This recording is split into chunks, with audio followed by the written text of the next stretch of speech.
situé en plein cœur de Paris. Ce quartier très touristique est l'un des plus anciens de la ville.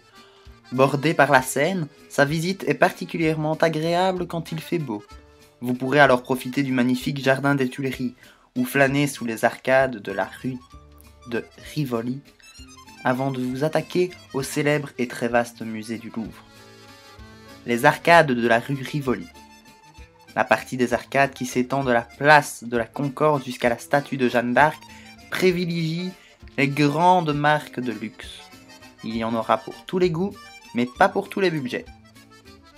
On y trouve bon nombre de bâtiments du 19e siècle construits lors des travaux haussmanniens.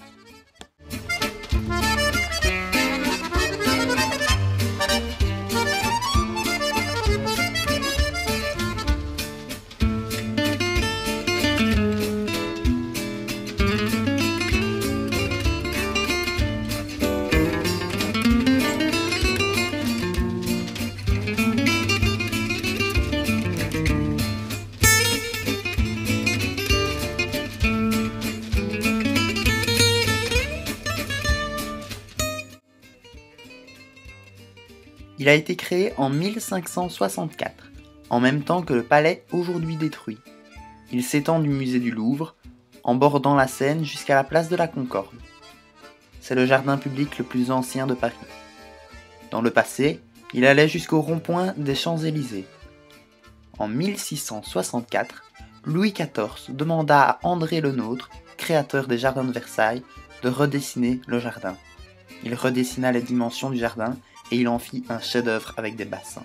Le jardin des Tuileries est composé de 2 jardins, où l'on peut se détendre, et un grand bassin octogone, entouré de terrasses, découpe des parties arborées en bosquets et autres espaces de verdure. Il tient son nom du fabrique des tuiles, qui se tenait à l'endroit où la reine Catherine de Médicis a fait construire le palais des Tuileries en 1564, aujourd'hui disparu à cause d'un incendie.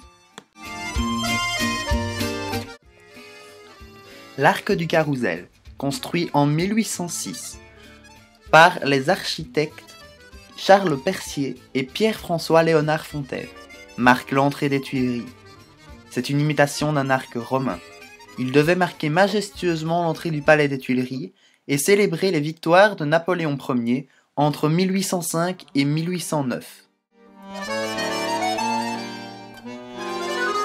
Le quartier des Tuileries comprend également le musée du Louvre. Le palais du Louvre est un ancien palais royal situé dans le 1er arrondissement de Paris, sur la rive droite de la Seine, entre le jardin des Tuileries et l'église Saint-Germain-l'Auxerrois. Il abrite aujourd'hui le musée du Louvre. La construction du Louvre est indissociable de l'histoire de Paris. Elle s'étend sur plus de 800 ans. Bien que le plan général du palais ait été imaginé dès la Renaissance, Charles V y établit sa résidence, donnant au palais un statut qu'il a conservé jusqu'au règne de Louis XIV.